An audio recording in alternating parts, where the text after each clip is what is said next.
একটা জিনিস দেখে আপনাদের, এই যে দেখেন এটা কি, এটা হচ্ছে তিত করলা। তিত করলা তিতা, ডায়াবেটিস রোগীর লেগে ভালো। আরো অনেক ফুল আছে, ছাদের ফুল আছে,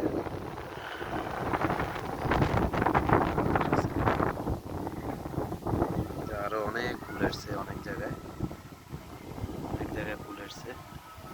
তো এটা মোটামুটি বড়ই হয়েছে মাশাল্লাহ। আরো আছে, ভিতরে আছে কিনা দেখতে হইব। এটা মোটামুটি বড় হয়েছে, এরকম আরো অনেকগুলো ফুল আসছে। তিন করলা গাছ ছাদের উপরে, অনেক উপরে। এখানে আরো একটা আছে, এই যে এখানে আরেকটা আছে তিত করলা। গোপর মাটি আর বালু মিক্স হচ্ছে তিত করলা গাছ। আর পেঁপে গাছ আছে দুইটা।